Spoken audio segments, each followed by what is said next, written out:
Creating an anchor chart is really a process of co-construction with students. We can see what they're bringing to the table or to the creation process, but we can also guide that process to clarify what we're working on. This increases students' ability to self-regulate their learning because they know what they're doing and why they're doing it, and they have something to come back to and refer to again and again as they're engaging in that process.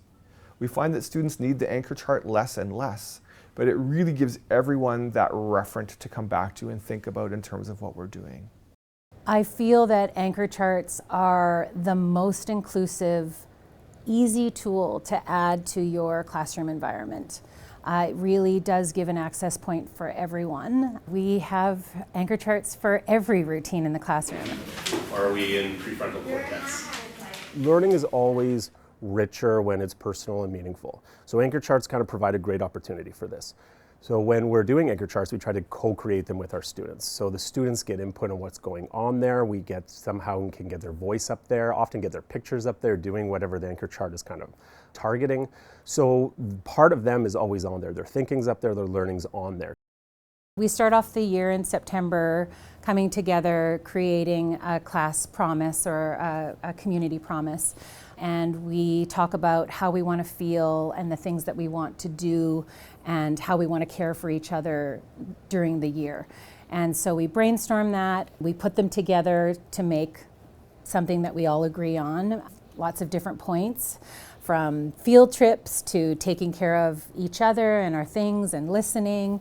And so they come up with that together, and then throughout the year, it's my job as photographer to just take snapshots of that learning through the year. And then again, at different points in the year, they come back to those pictures and they make connections to the class commitment, the class promise, and we put that up so they see that they are following that class commitment, that they are doing their best learning and taking care of the community together throughout the year. They kind of didn't really know what they were doing during silent reading time, and I'm always refocusing them and helping them to figure out what they had to do. And so with the anchor charts, it gave them a baseline and a place to go to figure out what they had to do and to implement a routine where they could help them self-regulate. And so that was so helpful. I kind of wanted to get them beyond those really simple books and also beyond the graphic novels, right? And to challenge them and actually to foster the love for reading. Now I feel like the students actually really enjoy reading. They're reading from different genres. They're really stretching their reading and challenging themselves. When we look at the work that Linda Kwan is doing with her grade 3-4s, we see how she really wanted to grow students from where they were to really stretch them to the next level of development.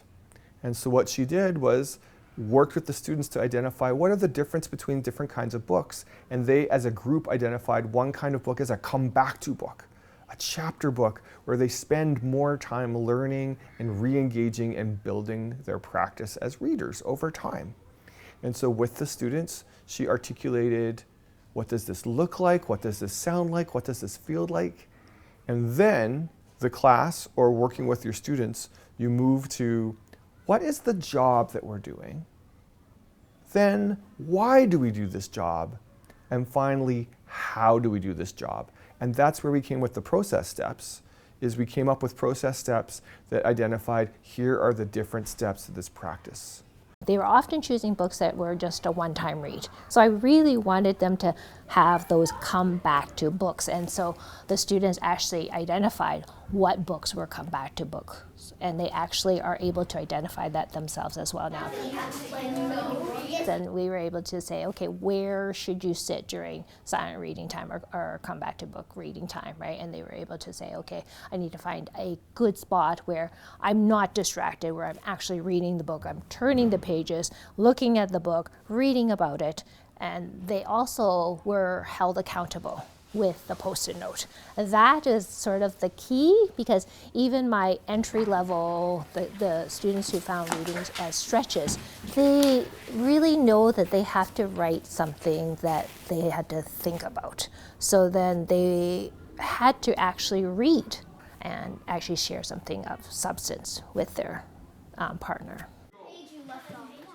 I see some students actually refer to the chart and they're like, what am I supposed to be doing? They look at it, right? And so they do know the structure and they know the expectation because we brainstorm. Visually, they saw it, they heard it, we discussed it. They are able to identify what is necessary during that time. The students who reading was a stretch for them, or because they were beginning ELL students, there's access points for all of them. They started off with really simple picture books, and they have now moved beyond that and are reading beginning chapter books. So those students were able to have that access point. My medium, the middle portion readers, they were accessing, and they were now starting to read different genres as well. My students who are strong readers, they're like reading more challenging books, and sometimes they go back and read some of the funner books, the ones that are not as challenging, right? Which I think is great because it throws in variety into their reading. So I really feel like it has been an inclusive practice. It moves us from thinking about some kids need specific supports to how does everyone have the same anchor process, and then from there, not everyone will need it in the same way, but everybody has that expectation. And so we have high expectations for everyone, and we also take away the mystery of what we're doing by saying, what is the process or the practice? What are the steps?